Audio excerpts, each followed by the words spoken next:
Gmail ID যখন তৈরি করেছিলে সেই সময় ভুল করে তুমি তোমার নামটা ভুল দিয়ে দিয়েছো, এখন চাইছো সেই জিমেল আইডি নামটাকে পরিবর্তন করতে। আর কীভাবে করতে হয় চলো শিখিয়ে দিচ্ছি। সর্বপ্রথম তুমি তোমার জিমেল অ্যাপটিকে ওপেন করবে। ওপেন করার পরে একদম উপরে কর্নারে কিন্তু একটা প্রোফাইল আইকন শো করবে, গোল আইকন, এখানে ক্লিক করবে। ক্লিক করলে কিন্তু তোমার মোবাইলে যতগুলো জিমেল আইডি রয়েছে সেগুলো কিন্তু শো করবে। এখন যেই জিমেল আইডির নামটা পরিবর্তন করতে চাইছো সেখানে ক্লিক করবে। আর ক্লিক করলে কিন্তু জিমেল আইডিটা উপরে শো করবে এবং তার ঠিক নিচে কিন্তু জিমেল আইডিতে যে নামটা দেওয়া রয়েছে সেটা শো করবে। তো দেখো আমার এখানে লেখা রয়েছে হাই মি কন্ট্যাক্ট, অর্থাৎ আমি একটা ভুলভাল নাম দিয়ে দিচ্ছি। এখন এই নামটাকে পরিবর্তন করব, তো তার জন্য কি করব, ম্যানেজ ইওর গুগল অ্যাকাউন্টে ক্লিক করব। ক্লিক করার পরে এরকম ইন্টারফেস চলে আসবে। তো নিচের দিকে দেখো পার্সোনাল ইনফো নামে একটা অপশন রয়েছে, এখানে ক্লিক করব। আর ক্লিক করার পরে দেখো এখানে কিন্তু দ্বিতীয় নম্বরে একটা অপশন রয়েছে যেখানে লেখা রয়েছে নেম, তো এখানে ক্লিক করব।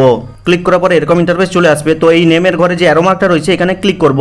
আর ক্লিক করতে কিন্তু এরকম ইন্টারফেস চলে আসবে। তো দেখো ফার্স্ট নেমের ঘরে মি লেখা রয়েছে, লাস্ট নেমের ঘরে কন্ট্যাক্ট লেখা রয়েছে, অর্থাৎ ভুল করে কিন্তু আমি নামটা দিয়ে ফেলেছি। এখন চেঞ্জ করব, তো তার জন্য ফার্স্ট নেমের ঘরে যেটা বসাতে চাই বসিয়ে দেবো, আর লাস্ট নেমের ঘরে যেটা বসাতে চাই সেটা বসিয়ে দিব। বসিয়ে দেওয়ার পরে কি করব, এই যে সেভ অপশনটা রয়েছে এখানে ক্লিক করে দিব। আর ক্লিক করতে কিন্তু নামটা দেখো চেঞ্জ হয়ে গেছে। আগে কিন্তু নেমের ঘরে অন্য কিছু লেখা ছিল, এখন কিন্তু রোহিত দাস দেখাচ্ছে। আর এইভাবে কিন্তু খুব সহজে তুমি তোমার জিমেল অ্যাকাউন্টের নাম চেঞ্জ করে ফেলতে পারবে। ভিডিওটা দেখে ভালো লাগলে লাইক করে চ্যানেলটিকে সাবস্ক্রাইব করবে, কমেন্ট করে জানাবে কেমন লাগলো আজকের এই ভিডিওটা। তো দেখা হচ্ছে পরবর্তী কোনো এই ধরনের হেল্পফুল ভিডিওর সাথে।